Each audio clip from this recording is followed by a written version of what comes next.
Quand nous sommes arrivés, on a demandé de compter les corps. C'est quand vous êtes devant des faits comme ça, l'homme c'est l'homme. Quelqu'un monte, il compte, il vient, il vous dit 60. L'autre monte, il vient, il vous dit 52. Tu rentres, tu vois les corps. Parfois, tu es pris d'émotion. Donc, ça tournait comme ça, et on a fait appel. Moi, j'ai demandé à notre ministre de venir sur les lieux, le ministre de la Sécurité, le général Toto. Et finalement, les gens ont dit non, appelez le ministre de la Santé. Ils l'ont appelé, il est venu également. En la présence donc de ces deux ministres, le ministre Toto a tout de suite demandé au ministre de la Santé de faire venir les médecins qui étaient là. Ceux-ci ont donc répondu et il les a ordonnés de laver tout ce corps et que lui, il prend en charge le linceul. Donc, c'est ce qui a été fait. Le ministre de la Santé également est sorti de là avec une équipe de la Croix-Rouge. Ça ne s'est pas fait isolement, ça ne s'est pas fait dans un camp militaire. La médecine légale était là. Et le ministre de la Santé s'est fait accompagner de l'équipe de la Croix-Rouge. Heureusement aussi, le jour des faits, avant que même nous ne venions pour commencer à rassembler les corps, 2 véhicules de Croix-Rouge étaient déjà dans l'enceinte, je crois, je peux dire un véhicule de la Croix-Rouge était déjà à l'enceinte du stade. Je précise ça pour dire un peu la version contraire de ceux qui disent qu'il y a eu des corps qui ont été sustraits et jetés en haute mer et autres. Avant que ce véhicule qui est venu récupérer les corps la vienne, la Croix-Rouge était là. Le rassemblement de ces corps s'est passé sous l'œil vigilant de la Croix-Rouge. L'entretien du corps, préparation, dépôt au niveau des choses, des morgues, le ministre de la Santé le dira mieux, mais la Croix-Rouge était là. Il y a donc eu le premier jour, nous avons fini par totaliser 59 corps avec le rapport de l'hôpital, de ce qu'ils appellent là-bas la commission de crise.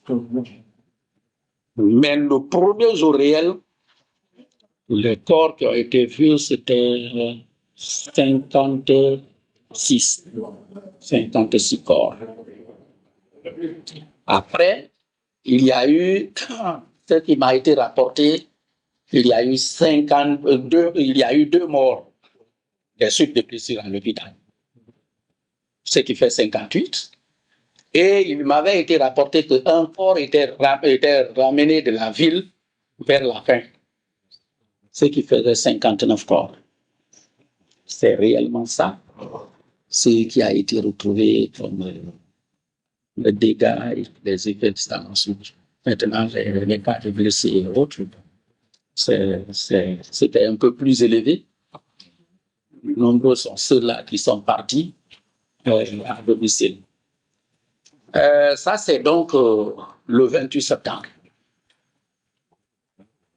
Les corps préparés déposés à la morgue, il y a le 2 octobre.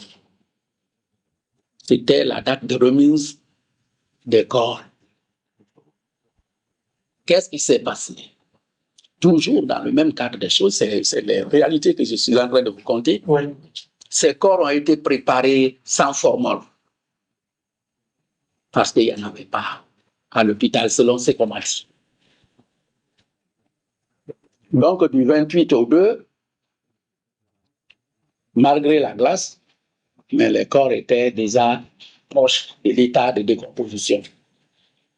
Il fallait donc rapidement préparer la remise de ces corps.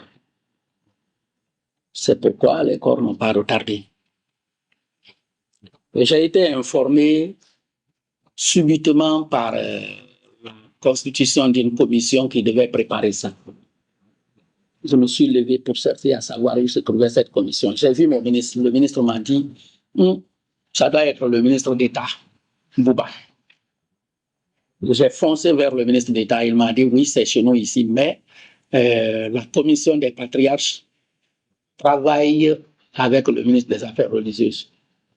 Je suis sorti de là, je suis allé. Arrivé, j'ai vu le doyen Gomez, l'évêque des anglophones, avec les quelques imams qui étaient là. Je les ai demandé d'arrêter tout et de me dire qu'est-ce qu'ils étaient en train de me préparer comme plan. Ils m'ont expliqué les choses. Je les ai dit que ce n'était pas la bonne manière de s'y prendre. Je dis qu'il fallait d'abord qu'on parle. Ils ont accepté, nous avons parlé, le dispositif que vous avez vu a été monté. Donc le lendemain, ça on l'a fait le premier, et le lendemain, les corps ont été amenés au niveau de choses, de l'esplanade de la grande mosquée. Les corps ont été exposés là, à travers le dispositif. Sur les 59 corps, il y a eu 31 corps identifiés que les parents ont réclamés, on les a donnés et ils sont allés enterrer. Ça peut être à Conakry ou ailleurs, je ne sais pas, mais ces gens ont pris ces corps, ils les ont amenés. 31 corps. 31 corps. Il restait 28 corps non identifiés. Et donc, par rapport à ça, je ne sais pas si cette note d'information est là, c'est que avant le mois de septembre, je crois que c'était courant août, les renseignements faisaient état de ce que les forces de l'opposition demandaient à des compatriotes guinéens vivant en Sierra Leone et en Gambie et au Mali, c'était les trois pays cités, de rentrer pour renforcer les rangs de mouvement de proteste. Donc, c'est fort probable que ces 28-là proviennent de ces rangs, soit des gens qu'on a pris dans les villages à l'intérieur du pays, ou des gens qui sont venus de ces pays dont nous avons cité là. Donc, il y a eu ces 28 corps. Et donc, nous avons demandé à la grande mosquée de prendre toutes les dispositions avec l'assistance des services de sécurité qui étaient la police et gendarmerie pour procéder à leur inhumation. Ces 28 corps ont été inhumés donc au cimetière de Cameroun et dans les conditions normales d'inhumation. Je crois que, bref, c'est ce que je pourrais vous dire. Merci, Monsieur le Président. Mali, Sierra Leone, où? Oui, Gambie. Monsieur le Directeur, est-ce que nous pouvons connaître le nombre d'objectifs que vous avez déployés sur le terrain? Je vais vous envoyer ça. C'était 1200. Théoriquement, 1200. Théoriquement. Mais pratiquement, ça n'a pas tellement atteint ça. Mais l'effectif théorique, c'était 1200. Et qui était le chef d'opération? Bon, le chef d'opération, c'est par rapport à ces zones, chaque zone a son chef. Vous savez, nous avons les cantonnements de compagnies d'intervention. Il y a un cantonnement qui est à la cimenterie, à Anko 5, à Anta, à Bambeto et à Cameroun. Ici, il y a deux compagnies. Ben, en fait, à chaque unité a son chef. Bon, après le gouvernement, est-ce que vous vous rendez compte de l'utilisation du matériel? Le matériel d'intervention? Oui, c'est ce que je vous dis, mais il n'y en avait pas. Oui, vous avez envoyé les 50 pour renforcer parce que... Non, les 50 n'ont plus été utilisés. C'est quand ils cherchaient à dégager la chaussée, ils partaient, qu'il y a eu ça. Les 50 derniers que j'ai envoyés, ça n'a pas été utilisé. Il y avait quelques grenades qui étaient avec eux. Certains services avaient 5, d'autres 6, d'autres 4. Bon, c'est ça même que j'ai dit quand les gens se sont retrouvés au stade là, le peu qu'ils avaient, ils ont tout jeté là-bas. Oui. Très suffisant.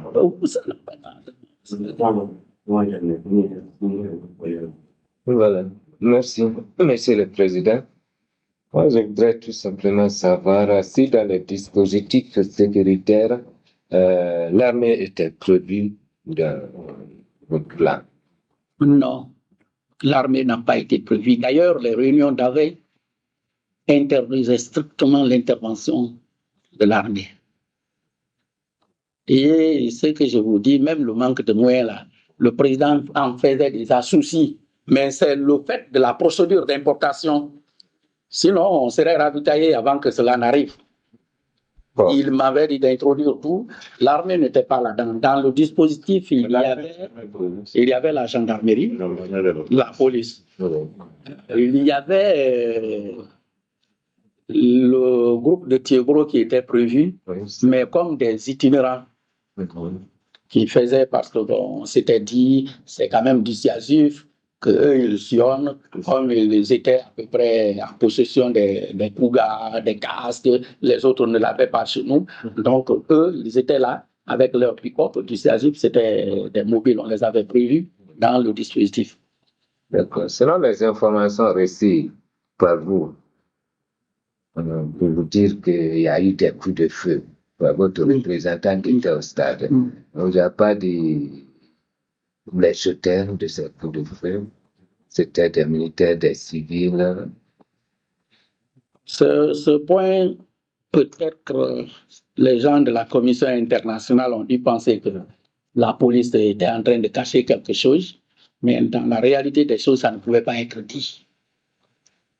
Lorsque vous êtes renvoyé à une position que vous tenez, ce que je n'ai pas dit, par exemple, vous trouverez dans l'audition là, le rapport, le commandant de peloton du commissariat spécial du stade, il le dit mieux, vous pouvez le faire venir, il vous dira encore davantage.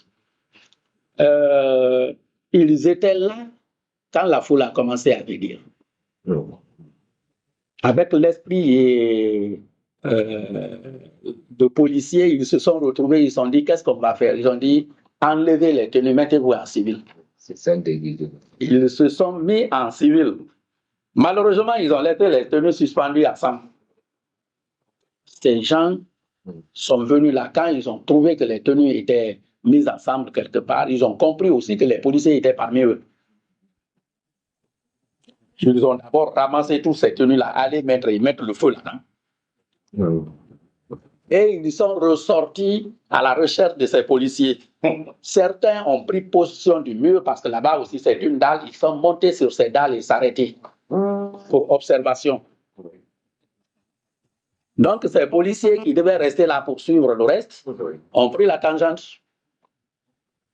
Ce qui nous a coupé réellement de l'explication en détail de ce qui s'est passé. Le commissaire central était caché quelque part. Après, il dit son téléphone, sa batterie s'est éteinte. Il ne pouvait plus le joindre. Parce que, qu'est-ce qui nous amène à poser cette question? Le policier Tchad, lieutenant Tchad, qui était censé nous donner ces informations, déclare n'avoir rien suivi à ce niveau. Et puisque vous avez déjà un représentant au stade qui vous communique au fur et à mesure des acteurs, des événements, c'est pourquoi nous voudrions savoir. Dia ne pouvait rien savoir du stade. Dia, il était où? Dia était au rond-point de Dixie. Il était le seul commissaire qui était resté pendant que les autres ont été déployés. C'était lui l'officier chargé des cartes d'identité. C'est ça. Le commissariat central. Donc il était là-dedans. Les autres qui étaient dehors sont venus contourner le bâtiment, ils se sont évadés. Mais lui, il était là-dedans, il ne savait pas qu'est-ce qui se passait dehors. C'est pourquoi il a été surpris là-dedans. Et il a été lynché, il a fallu qu'on l'amène à l'hôpital. Là, le stade est loin de l'endroit même.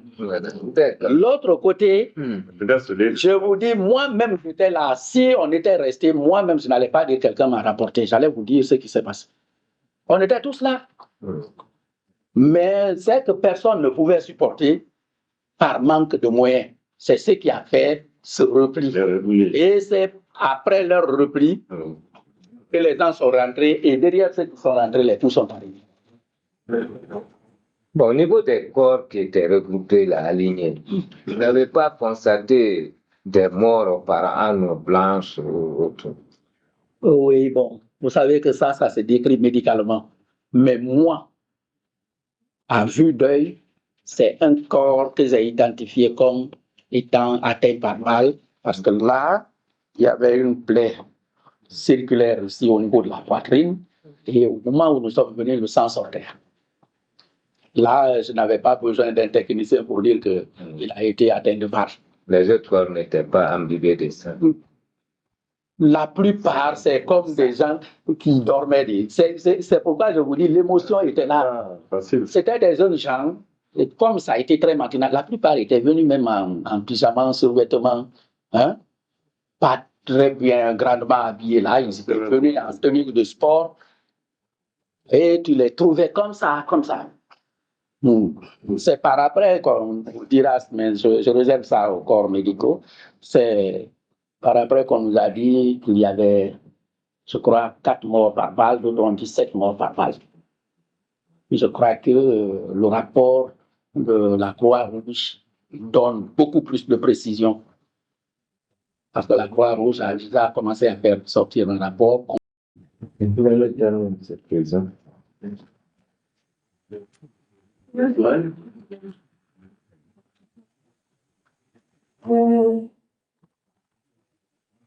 vrai que je vous ai écouté avec attention. Je voudrais savoir, est-ce que vous vous êtes intéressé un peu sur comment le portail a été ouvert? Parce qu'on a plusieurs versions, on veut savoir si finalement la police a pu savoir comment ça a été ouvert. Le portail. Le grand portail du stade. Pas le grand portail du stade, le portail à partir de l'université, là où